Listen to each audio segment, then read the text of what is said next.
JonTron. 6 horrible boss battles! Yeah! Hello, my name is John, and I'm your stalworthy host. And I'm a little piggy. And I forgot to make an intro for this one. Ever played a game where there's a bad boss? Probably. Most likely. But enough about my balls!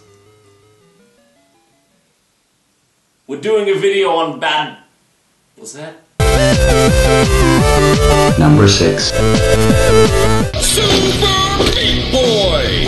Ah, Super Meat Boy, an indie hit and shit. I love this game, and so should you. I've already talked about this game in my last video, and if you've been paying attention, like you should, then you'd know that I think this game controls like butter. It's pretty realistic. Controls just like real meat. See?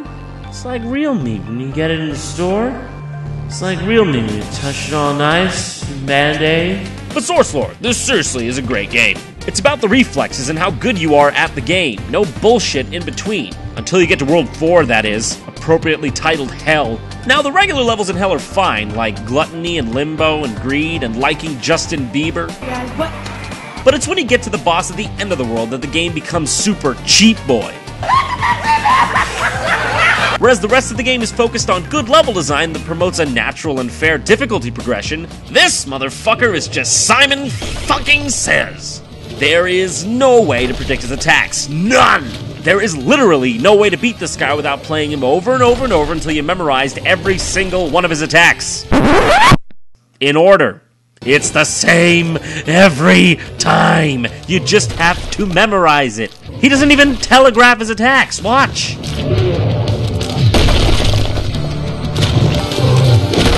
There's no way to see it coming, so what's the point? Left, right, head smash. Left, right, left, head smash. Left, right, left, right, head smash. What the hell? What's even the point? I know it's not that long of a boss battle, but shiz, man, it takes forever just to get through it. This is a blemish on an otherwise perfect game. Number 5. Majora's Mask. What can be said about this amazing game that hasn't already been said before? Oh yeah, the Jorg is a fucking asshole! Honestly, can you tell me something? Why does every Zelda game have to have a water temple? And why do they always have to suck so much? Ocarina of Time's water temple? I'd rather drown. Twilight Princess's water temple? I'd rather drown. And oh god, the Great Bay Temple from Majora's Mask. I'd rather drown. Freaking oh my god, that's another video though. Georg is the boss of the Great Bay Temple, and he's a fish with an attitude that smells like fish. In theory, this boss battle isn't really that hard. In fact, one ancient Greek douchebag might have called it Ise Polioreos. All you've really got to do to defeat him is stun him and attack him. But Nintendo made sure that doing so would be like trying to reach a bag of chips while they were underwater and your head was a camera from the Bourne Identity movies. When you can manage to see Georg, which is never by the way, your lock-on doesn't even work and your elbow boomerangs hit the floor or swoop right next to him, missing him completely. Look at this shit! Not to mention, if you screw up getting out of the water immediately after attacking him in the small window of time allotted, he'll come out of the shitty camera and eat your ass faster than you could say, fuck this game! Disclaimer, Majora's Mask is actually the best game ever. Let's just hope Skyward Sword has no water temple, huh? Number 4.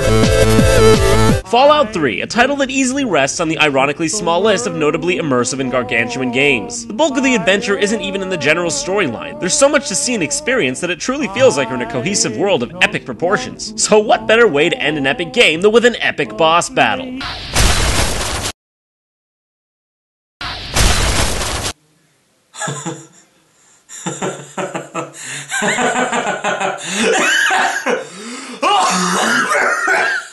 Really? Really?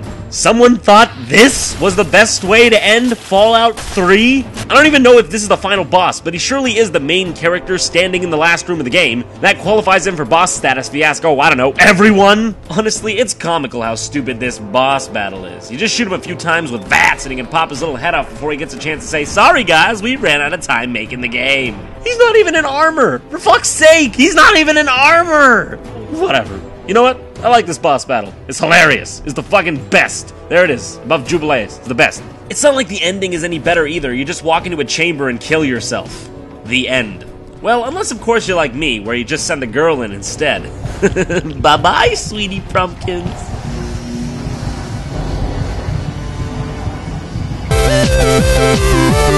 Number 3. Oh yes, one of my favorites, Castlevania Lords of Plagiarism. A game that manages to take hundreds of elements from successful and fun games from recent history and suck the life out of them like some sort of pixelated succubus. I mean, the game was fine, the game was forgivable, until you hit one certain part, and you know what I'm talking about. I recently spoke of this as well. The Ice Titan, or should I say Lords of Shadow of the Colossus. If you're not convinced already that this is literally a carbon copy of the amazing Shadow of the Colossus, allow me to convince you further.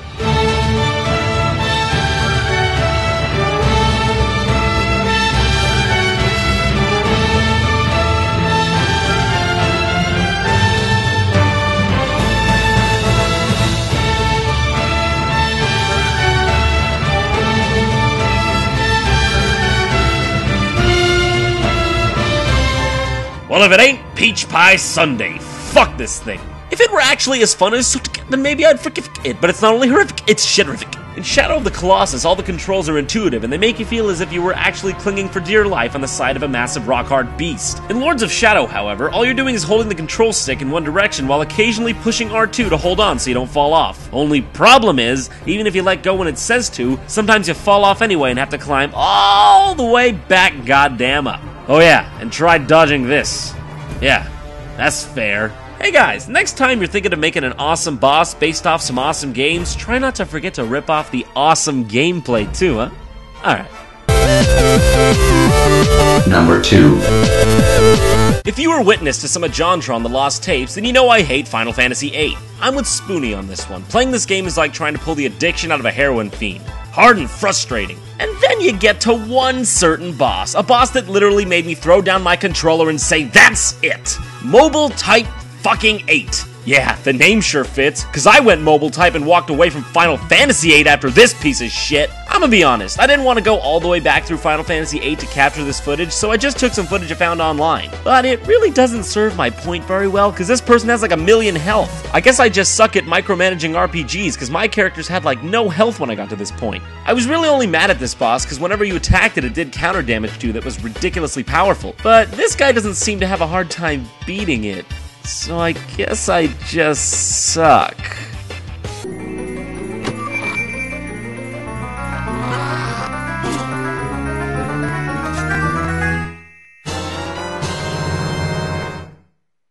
Batman Arkham Asylum, an expertly crafted game that's all about subtlety, with a superhero that's all about subtlety. It's great to see Batman as sort of the anti-hero of heroes. He's more a human than anything. He's got a passion for stopping crime and a bunch of gadgets to help him along the way. Way more relatable than Superman. The Joker too, he's a mentally deranged person with a fondness for anarchy. The cool thing about the Joker, be it in Arkham Asylum, the comics, or the movies, is that he's always about playing games and mind tricks with Batman, never about brawn.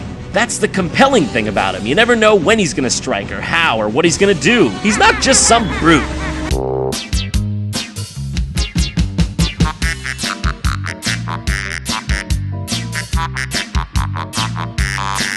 You've gotta be kidding me! What is this? What is this? The entire game, he's a tricky, interesting bastard, and at the last minute, this is the best that could be done? Anything would have been better than Joker on steroids! Anything!